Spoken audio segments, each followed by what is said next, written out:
This woman could not outrun the horror that pursued her and transformed her flesh to stone.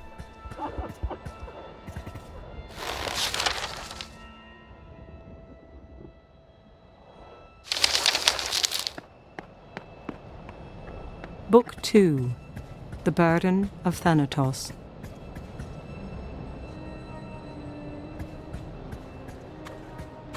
This simple farmer looks to have put up a fight, albeit in vain.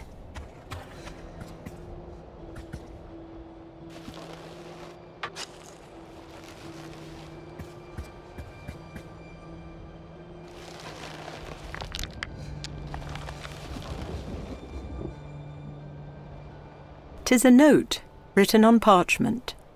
It reads, 'Elhood, the coals were unfit for the forge. Take care with the wood, you let it burn too high. Dirt first, then fire. See Sophos the shearer for kindling. Leonidas.'"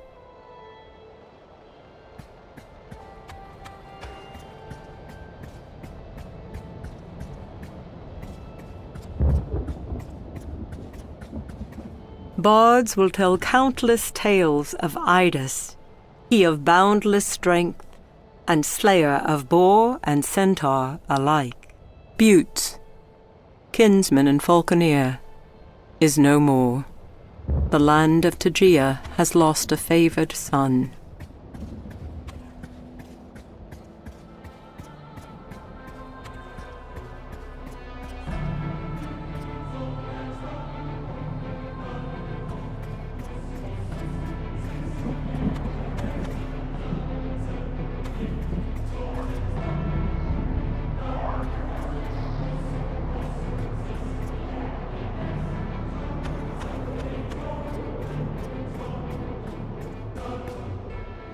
Argonus takes a single cautious step forward before two eyes, set like burning coals, narrow and stop him cold.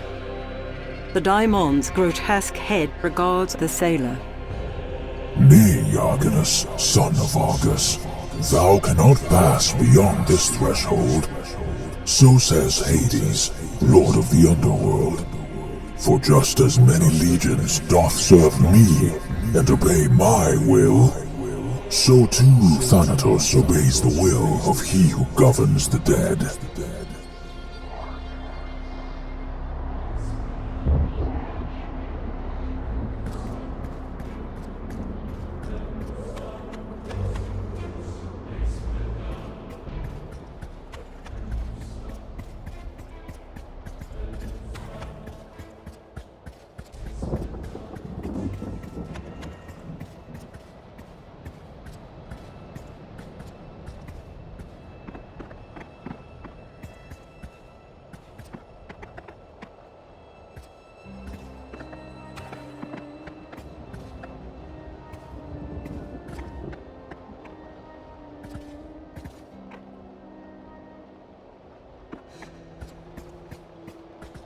It is obvious that this man was trying to shield the woman from harm.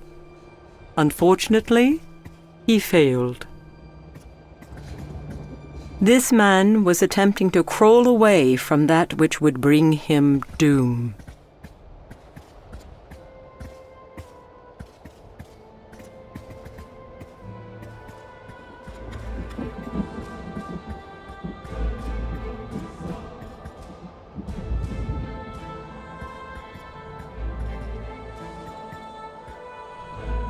This stone statue is that of quiet Phlius, cup-bearer of sweet wines, possessor of a lion's heart. This juvenile was not immune to that which takes man and mystic creature alike. 'Tis a monstrous cyclops. Many a tale has been told about these one-eyed. Before Argonus can take another step, the cyclops lumbers toward the sailor, blocking his way. A low growl flows from clenched teeth, its meaning clear. Do not approach the petrified juvenile.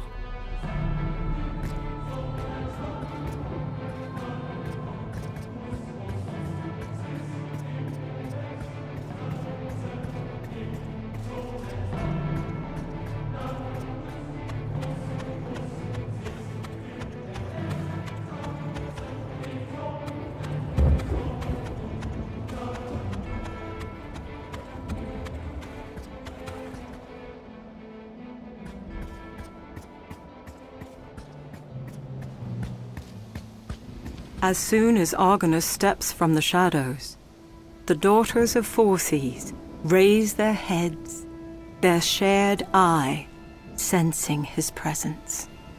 One of the Grey Witches lifts her frail arm and gestures. Immediately, the world begins to swim, and the sailor of the Argo finds himself elsewhere.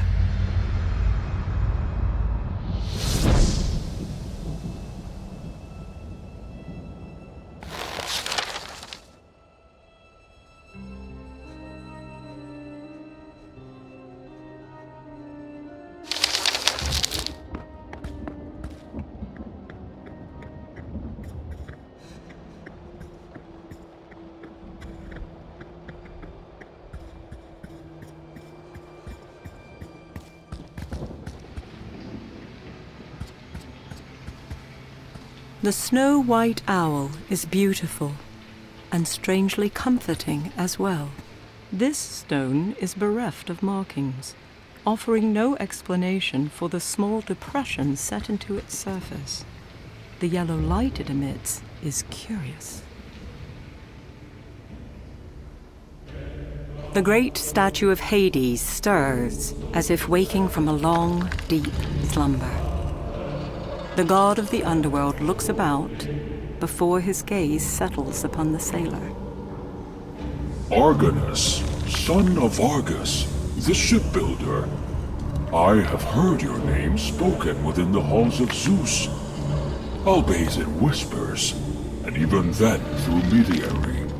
It is said that fair Athena herself has laid upon your frail shoulders a great burden. And while she charges you to seek out your comrades, I find it curious that the goddess of wisdom would care so much about that which Hades governs. The god looks away, as if seeking something that even he cannot find. I know a great many things, Argonus. I know when each soul departs this mortal coil. I know when they enter my realm, and I know on which dark river they set sail. However, what I do not know, Hades says, his eyes once again turning toward Argonus, is why the names of two sisters are also uttered high upon Olympus. There is an object, an orb that can grant me such an answer. Who would be my steward? Who would bring it here, to my temple, to me? Without hesitation, Argonus nods. Pledge made, the god of the underworld stretches forth his hand, and a helm materializes before Argonus. Take this helm of darkness. Wear it, and eyes will be blinded to you. Succeed in this boon, and I will provide you with something greater. A way forward where there was none. So says Hades, brother of Zeus and Poseidon, ruler of the dead. And with that proclamation, the statue shifts once more and becomes silent.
Even with his keen eyesight, the Cyclops is nescient of the helm-wearing Argonaut.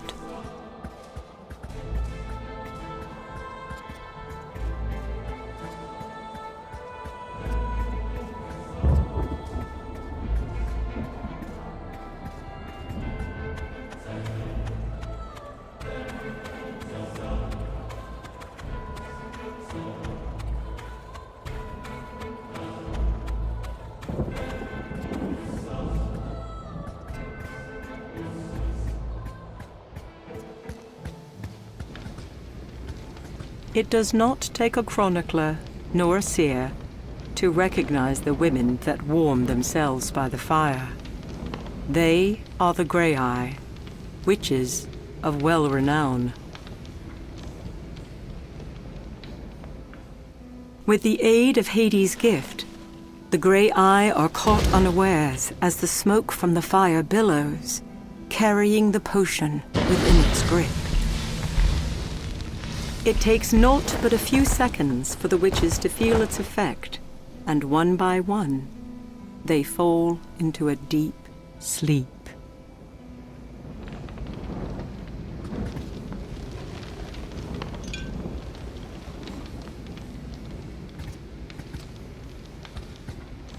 Finely embroidered pillows rest upon an equally elegant rug. One can only speculate the strange purpose of such an apparatus. 'Tis fitting that an iron cauldron is found here, standing at the ready.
Argonus holds out his hand, and the all-seeing eye of the Grey-Eye rises.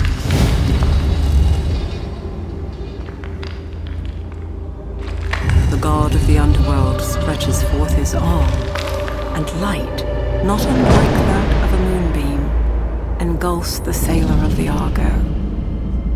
Argonus turns, and for the first time since setting foot upon this bedeviled isle, bears witness to his bane. With naught but a simple gaze, a woman, her hair like a nest of snakes, turns one of his shipmates into stone. The other creature, distraught, moves between the two, pleading. Stheno, this madness must end. How many more must perish to satiate your thirst for vengeance? Let us mourn our sister in peace. Let us return home.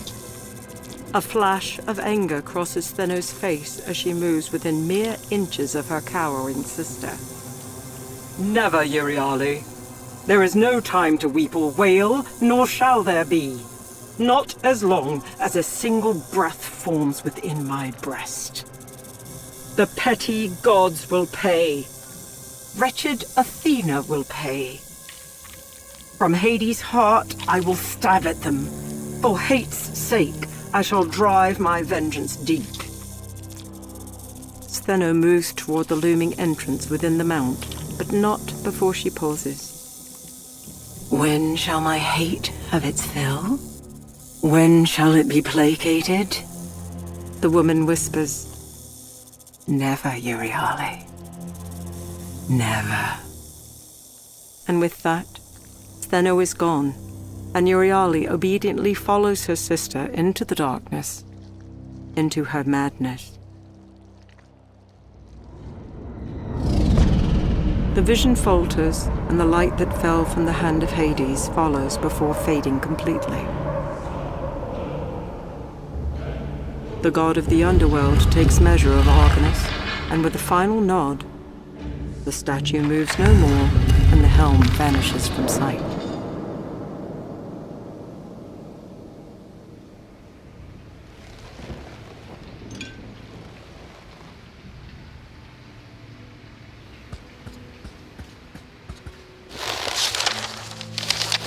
I have done the very thing that my brethren could not. I have stared into the loathsome eyes of the scourge and lived to tell the tale. 'Tis true, for I have watched in horror as mighty Cepheus, brother of Amphidamas, did succumb to its devilry. Those who doubt my sight, the apostates and illiterate, might say what I beheld was nothing more than a fevered dream, summoned from human frailties. Others would spout that the vision was a trick of the mind, a glamour to take hold of weak and hopeful fools. 'Tis not so. I know the thing witnessed by this sailor was neither feebled madness nor dark illusion. The form that death now takes, the very one that has brought the men of the Argo to ruin, is that of the dread Gorgons. Never will my eyes forget this, nor my heart forgive such great transgressions. My will is unfaltering, and I shall neither mourn nor wallow in my infirmities. No, I will bring a reckoning upon the heads of these creatures and the brood of vipers that nest thereon.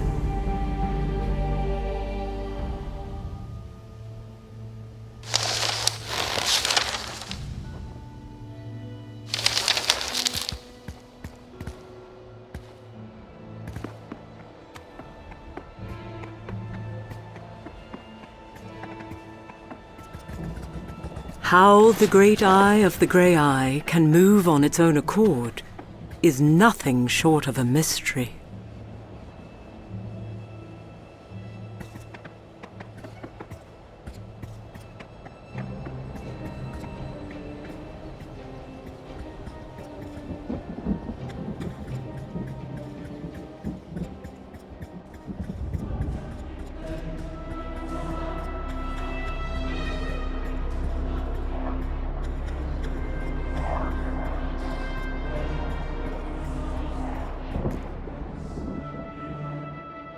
As Argonus slowly approaches the poisonous cloud, the daimon cocks his head, as if listening to a voice only one such as he can.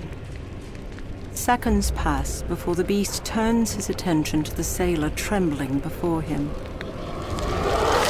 Never has there been a time when Thanatos was commanded to forsake those souls he was sent to gather. And yet, this is the will of Hades, the one to whom I am subject.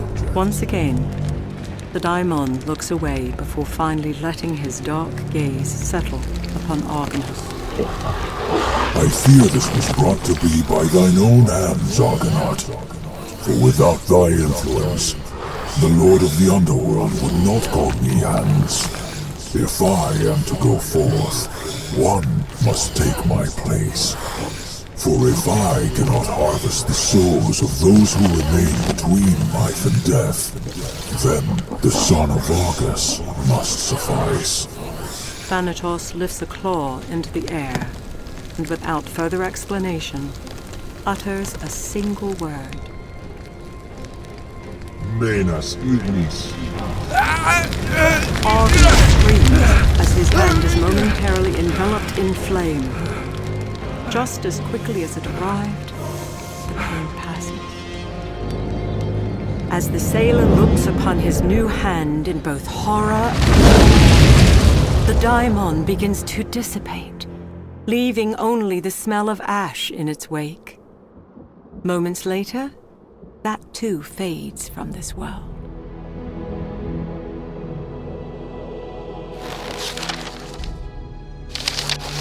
Forgive this historian, as I find it impossible to fully comprehend, much less lay onto parchment, that which concerns the burden laid upon me by the daimon.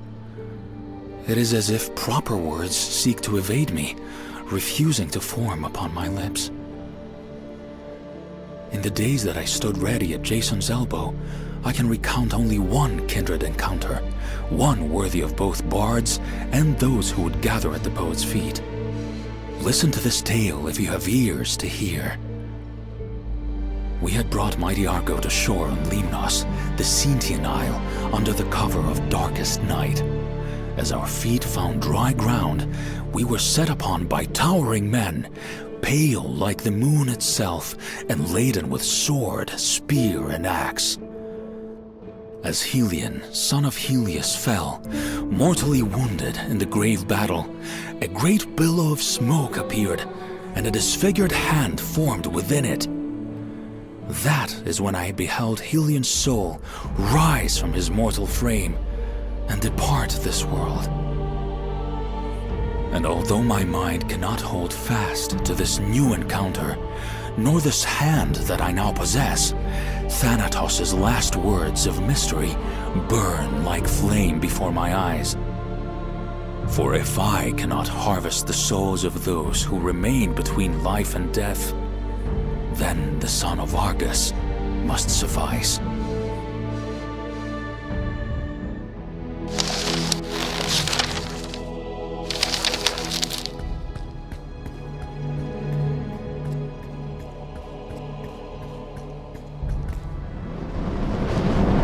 The air about Argonus suddenly grows heavy, and without warning, a rift opens, and the favored daughter of Zeus steps through. Athena smiles at the sailor. Well done and done, Argonus. You have proved yourself much more than a historian, much more than a simple sailor. And now, I sense in you a new thing, the goddess says, tilting her head. Do not withhold this gift from those who sailed blue seas and grey swells. Nor should you give up on your brethren, for while many have fallen, some still live. Again, I say to you, seek them out and save them. For the ones that have brought them low, you have now seen with your own eyes, Stheno and Euryale, creatures of madness and spite. Athena's eyes narrow as she speaks with great authority. Gird yourself for what is ahead, son of Argus. Do not grow weary, for fair Athena is with you, and a boat awaits. The goddess slowly nods her head, and without another word, is taken up